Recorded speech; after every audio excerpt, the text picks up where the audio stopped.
So let's do exactly that and get down to business and talk about how this wheel did feel on track.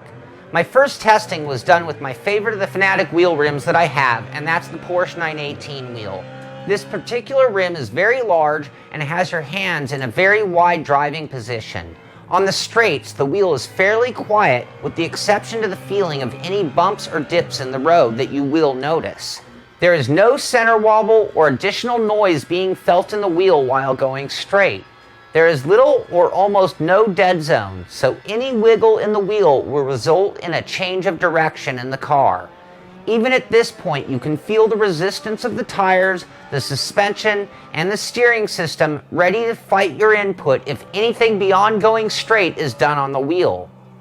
Under braking, there is an additional load felt at the wheel as the force feedback increases the load and the sensation of more friction on the steering system of the car. When you turn in, the wheel moves very smoothly, enough so that you can feel the wheels losing and gaining traction as your car pushes the limits of the grip on corner entry. There is absolutely no feeling of notchiness or cogging in the movement of the wheel. From the moment of apex and running out of the corner, the wheel can be rolled out nicely, and any need for counter steer can be felt quickly as well. When running back down the straight, the wheel goes right back to that feeling of being light and quiet. When switching over to oval racing, the delicate quality of the V2 wheel came into play very nicely. The wheel allowed me to really gently pick my lines and gradually add steering input as needed. On the bumpier tracks, you get a good sensation of the dips and bumps in the corners of the track. You can even feel the car wiggle slightly if you're pushing up a little bit. If running too low and crossing over into the apron, you can almost feel the front left tire grab heavily and try to pitch the car around to the right.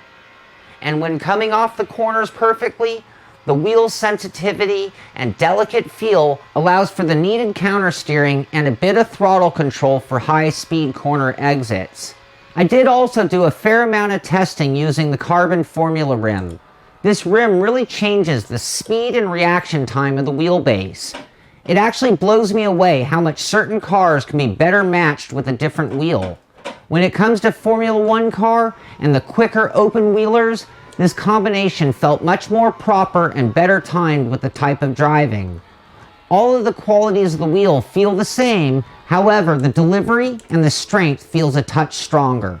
Beyond the force feedback and the delivered effects is the question of overall strength of the wheel. I had started with the same strength of about 10% in-game, which is about the same that I would use for the V1 model of the wheel.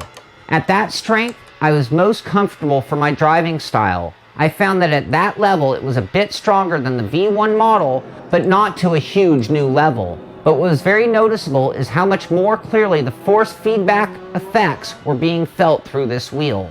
At higher force feedback levels, the wheel was able to wear me out in just a matter of laps. The strength in this wheel was much stronger than I can comfortably race on, but still falls a bit short of what you would expect from a real high downforce open-wheeled car without power steering. At its higher level, it would take all of my energy, but I never felt like the wheel was stronger than I was, with exception to when I'd crash the car or hit a wall, and you're definitely going to want to let go of the wheel while doing that.